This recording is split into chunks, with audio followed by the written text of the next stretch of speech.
Olá, o Jornal da Câmara começa agora com mais uma edição da série especial sobre os escritores de Porto Alegre.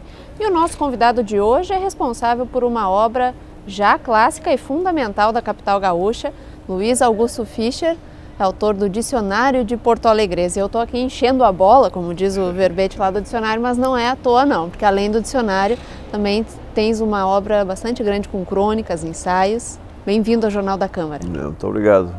Eu tenho escrito bastante, talvez até demais, né? Ligação com a vida real. Enfim, eu fui professor de escola durante alguns anos no começo da minha carreira. Então eu realmente faço muita questão assim de tentar comunicar para fora dos muros da universidade, enfim, falar com as pessoas em geral, porque enfim, eu sou desse mundo, né? Não tenho nada de assim, não tenho nada dessa vaidade de ser da universidade, embora seja um lugar muito bom para trabalhar, né? Doutor em Letras, Luiz Augusto Fischer é professor da Universidade Federal do Rio Grande do Sul. Mas além de ensaios e dos já citados contos e crônicas, o escritor também publicou novelas. A obra Quatro Negros, de 2005, levou o prêmio de melhor novela da Associação Paulista de Críticos de Arte. Esse é um lado assim que eu, pensando agora já com 54 anos, eu até acho que eu gostaria de desenvolver mais, sabe? De escrever ficção, né? Eu publiquei uns livros de contos e publiquei umas novelas. Esse ano eu ainda escrevi uma outra novela assim para adolescentes, de encomenda. E é um negócio que eu gosto muito, assim, sabe? Eu tenho uns 3 ou 4 projetos de romance que eu espero ainda conseguir realizar, né?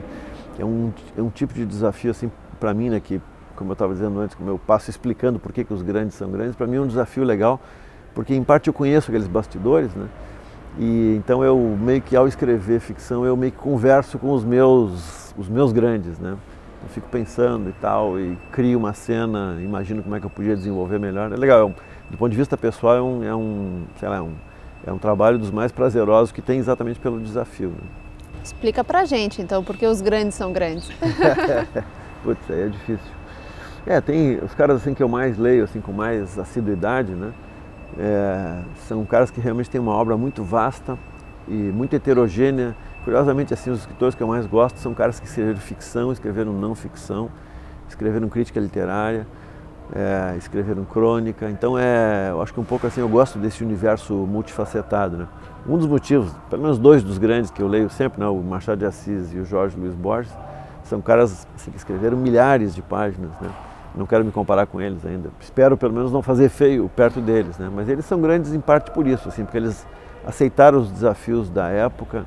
Todos eles escreveram literatura assim, conversando diretamente com os problemas da sua época. E ao mesmo tempo mantiveram um olhar assim distanciado, sabe, de quem avalia as coisas na perspectiva do tempo. Então, pelo menos essas 2 coisas eu procuro manter, né? E a tua formação também acadêmica, mas formação de referência, né, com todos esses grandes por trás, é isso que te permite passear pelos gêneros? Pois é, talvez sim, né, porque pelo menos num primeiro sentido, assim, eu não tenho medo, digamos, de nenhum desses gêneros, né? Não quer dizer que eu saiba praticá-los bem, espero que sim, né?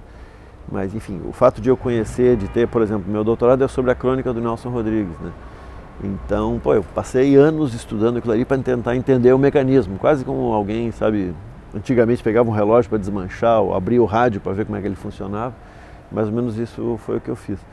Então, ao mesmo tempo que eu escrevi sobre ele um texto analítico, assim, quer dizer, tentando dizer como é que ele funciona, é claro que eu me impregnei muito do jeito de escrever dele, sei lá, uma frase, né, o modo como ele coloca a vírgula, a duração da frase. São coisas que o leitor vai experimentando, e no meu caso, assim como leitor profissional, eu vou experimentando assim de maneira muito intensa, né? Enfim, é assim que a gente aprende no fundo, né? Convivendo com os grandes, né? Mas essa questão analítica do texto acadêmico, né, de desmanchar as coisas, é isso que o escritor faz com o mundo também, né? Forma de olhar o mundo? Acho que de certa forma sim, né? O escritor de ficção, assim, acho que ele tem sobre essa tarefa analítica, ele tem uma outra que é a de inventar uma interpretação, assim, meio de conjunto, né? Não digo de mim, assim, digo dos escritores que eu admiro, que eu frequento e tal. Uma coisa legal de ver neles é assim, além de ler as histórias que eles contam, é ler o modo como eles leem o mundo, né? Enfim, a gente começa a ler assim regularmente os escritos de um determinado escritor, a gente vê, puxa, mas então ele realmente achava que isso é o que valia mais a pena, né? Ele prestava mais atenção em certo tipo de problemas e tal, né? Por exemplo, eu ando hoje em dia muito envolvido com Simões Lopes Neto, né? um cara enorme e tal, né? Uma figura ainda não valorizada na sua devida altura, eu acho, né? E estou tendo agora, inclusive, o gosto de editar um manuscrito inédito dele. Então enfim, é um negócio sensacional ver assim, um livro que poderia ter sido e não foi, sabe? Um livro de mais de 100 anos atrás, né? Então é isso, realmente os grandes eles nos permitem essa frequentação assim, do bastidor, a gente meio que sai do palco, vai para trás para ver como é que funciona, é bem bom. O Simões Lopes Neto é um bom exemplo de expressões que ficaram na nossa cultura, né?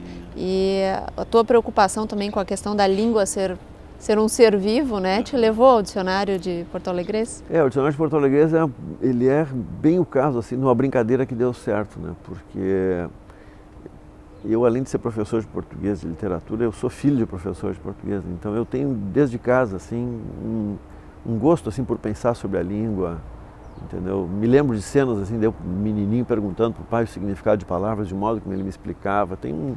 Enfim, eu tenho uma relação muito afetuosa, né, com o mundo das palavras. E o dicionário de porto-alegrense, ele nasceu mesmo de brincadeira. Eu estava uma vez em Buenos Aires, com um colega e tal, e alunos, né? Eu estava numa livraria e vi um dicionário de gíria portenha. E achei a coisa mais linda do mundo, era um livrinho bem pequenininho, delicado, assim. E eu pensei em fazer aquilo em Porto Alegre. Mas estou falando de 30 anos atrás. Né? E ficou aquela ideia assim na cabeça e tal. E aí vim para cá, passei muitos anos anotando palavras, essas mais óbvias, assim, pelas quais a gente sempre é identificado, né? Quando fala com alguém que não é daqui. Eu anotava a palavra e tal, e pensava como escrever, porque eu não queria um dicionário também técnico, né? Não sou um dicionarista assim no sentido, sei lá, frio, né? E acabou que eu optei por uma forma assim meio cronística, né, de escrever. Então, para cada palavra assim eu tento contar como é que ela nasceu, mas conto casos também, né? Enfim, quando eu comecei a pensar no dicionário, ele era realmente isso, assim, ele era uma brincadeira pessoal, né? Aí comecei a mostrar para alguns amigos. E bem quando eu estava escrevendo assim mais a sério o dicionário, entrou a internet. Tem gente que hoje em dia não sabe que o mundo já existia antes do Google, né? E aí foi um negócio muito legal, porque daí eu comprei um computador e tal, e aprendi a fazer um esqueminha lá que me permitia fazer os verbetes e escrever. E aí coloquei um pedaço na rede, né, numa publicação virtual. E aí a recepção foi impressionante, porque todo mundo me dizia que era muito engraçado. Eu não achava engraçado exatamente. Claro, eu achava que tinha alguma graça, né?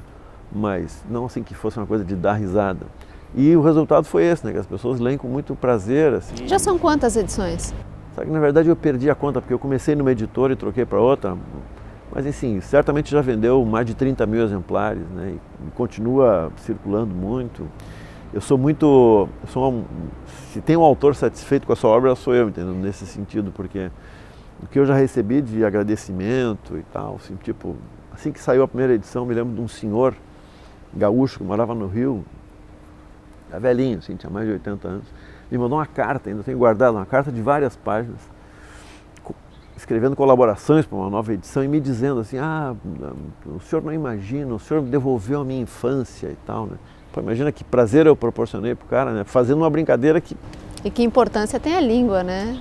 A linguagem. Aí, esse é o lado legal, digamos, de eu ter a formação técnica, né, como professor, porque, claro, aí eu mais ou menos sei como é que funciona aquilo ali e tal.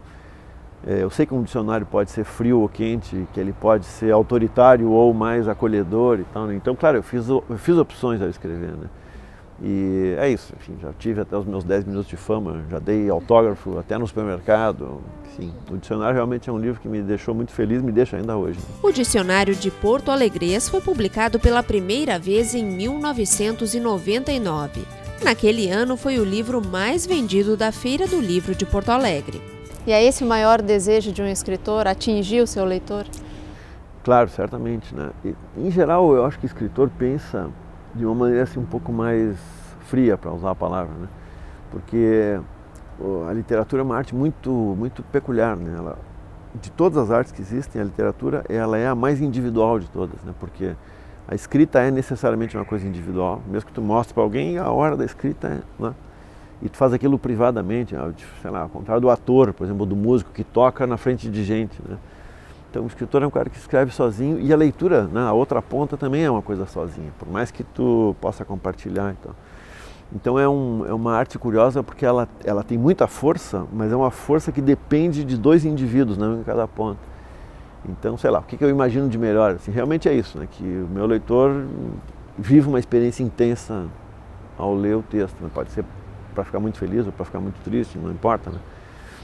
E o dicionário ele fez isso, o dicionário de português fez isso até num plano público mesmo, né? Porque, sei lá, as pessoas me encontram na rua mesmo, me falam, me mandam correspondência. Então tem esse retorno que em geral na literatura é um retorno assim, discreto, lento e tal. Ele, no caso do dicionário ele foi muito, muito vivo. Né?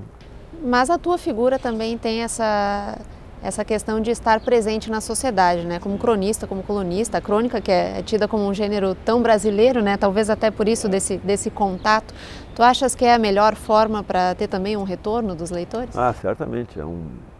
Escrever em jornal já é uma coisa assim, de ir para a arena pública, né? Hoje em dia escrever em jornal, escrever em blog, coisa assim, é uma experiência muito mais intensa do que já foi antes, né?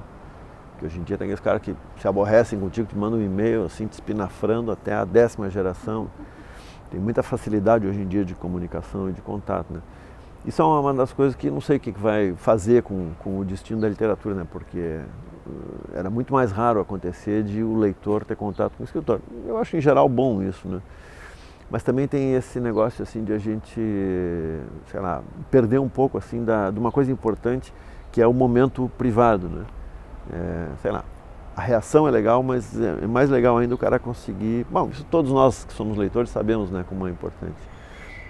Mas eu gosto disso, assim, eu acho que é uma espécie até de dever, né, de quem está na universidade ou de quem, sei lá, quem tem alguma coisa a dizer ou acha que tem que dizer, de se expor, né, enfim, de receber até a patada, né. É papel do escritor justamente suscitar o debate na esfera pública? Eu acho que sim, eu acho que sei lá, voltando aos meus grandes, né, assim, o que eu gosto nos grandes escritores também é um pouco isso, assim, essa virtude de tentar entender o que está acontecendo, né, e de tentar interferir nisso. Não é que necessariamente eu gosto de literatura engajada. Muitas vezes literatura engajada é um troço chato, assim, morre muito rapidamente, né, quando o cara engancha a literatura dele ou a arte dele numa coisa muito circunstancial, né. Não me atrai muito, assim. Acho até interessante. Ao mesmo tempo não é possível ser neutro. Por isso, então, mas a questão é saber em que nível dá para tu atuar, né? Porque uma coisa é tu discutir, sei lá, digamos que eu fosse falar sobre a eleição desse ano, entendeu? Engajar uma obra de arte nisso. E a outra coisa é discutir, sei lá, o significado de existir em eleições, né? Então, eu prefiro atuar mais nessas coisas de longo curso, de longa duração, que, enfim, interferem na vida de todo mundo, embora a gente nem perceba tanto, né? O que tu trazes pra gente aí? Pô, nada, estou lendo, aliás, um livro maravilhoso de um fotógrafo que eu só conhecia de fama. Um cara, ele é um húngaro, chamado Robert, o nome dele esqueci, Endre Friedman, mas ele adotou esse nome, Robert Capa, né? Não, esse aqui estou fascinado, assim, tive que parar de ler ele esses dias porque não tive tempo, mas ele conta a experiência dele de fotógrafo de guerra, né? E especialmente na Segunda Guerra Mundial. É um negócio comovente, assim, que... Isso é um negócio da força da literatura, nesse caso aqui, em aliança com fotografia, né? Quer dizer, eu estava lá com ele embarcou no dia D, no desembarque das forças aliadas lá na Normandia. Então, o modo como ele conta aquilo, puxa vida, quer dizer, repõe na vida de um sujeito aqui em Porto Alegre, em 2012, uma experiência que aconteceu lá em 1940 e tal, né? E, sei lá, eu admiro muito essa força que a literatura tem, né? Que é o de nos proporcionar esses êxtases, né? Que são pequenininhos, assim, mas acontecem realmente de maneira forte, né? Eu tenho um filho pequeno, né, de 5 anos, e eu comecei a ler com ele livros mais longos agora. Ele pediu para ler, a gente começou a ler a Odisseia.